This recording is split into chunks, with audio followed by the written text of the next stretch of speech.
Roadshow BUMN Learning Festival di Makassar tingkatkan kompetensi perusahaan. Penyelenggaraan BUMN Learning Roadshow yang digelar di Hotel Rindra, Makassar, Selasa, 8 Oktober 2024, berhasil menarik perhatian.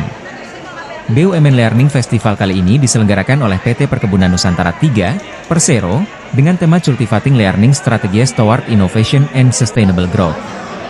Acara ini merupakan rangkaian dari kegiatan BUMN Learning Festival 2024 yang diinisiasi oleh Kementerian BUMN, bertujuan untuk meningkatkan kompetensi pegawai BUMN melalui pembelajaran berkelanjutan dan mendorong inovasi untuk mendukung pertumbuhan bisnis. Pembukaan acara dilakukan oleh Direktur SDM dan Umum PT Perkebunan Nusantara 3, Persero, Sucipto Praitno dan diikuti sambutan dari Yudi Yudawan, Koordinator Keasdepan Bidang SDM Kementerian BUMN. Dalam pembukaannya, Yudi menegaskan bahwa alasan insan BUMN harus terus belajar dan mengembangkan kapabilitas karena merupakan bagian dari nilai kompeten pada core values akhlak. Kita diberikan pelatihan yang sangat komprehensif, waktunya panjang Bapak Ibu, lalu kemudian staf mengatakan, saya tidak perlu waktu panjang-panjang, saya perlu training yang singkat, tetapi dapat diakses saat itu juga ketika saya memiliki kesulitan dalam penugasan tadi, bagaimana tebu harus dibuat sebagai proses yang kemudian nanti masuk ke harvest ya. Kalau di BNI itu international trainingnya sangat leading Bapak Ibu.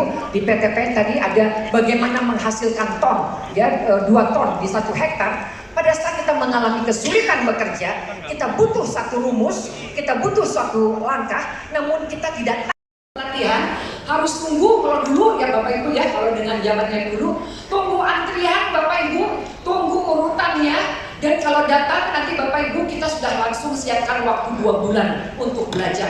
Nah ini yang kemudian oleh BNI, SDN, Bapak Ibu semuanya sudah dirubah karena memang kebutuhan belajarnya tidak lagi bisa diatur oleh learning and development, tetapi memang kita yang merasakan kebutuhannya. Kalau saya merasakan ada kesulitan untuk bisa membuat 2 ton ya per hektar, saya ingin bertanya, bagaimana saya bertanya? Di mana saya bisa belajar? Apakah saya bisa belajar di saat ini juga?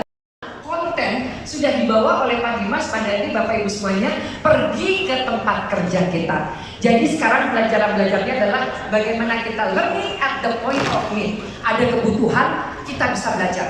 Ada kebutuhan, langsung bisa disediakan. Jadi disebutnya adalah just in time. Seperti kita memesan Gojek, Bapak Ibu GoFood, langsung datang ya. Dan inilah yang kemudian download Tribun X sekarang. Menghadirkan lokal menjadi Indonesia.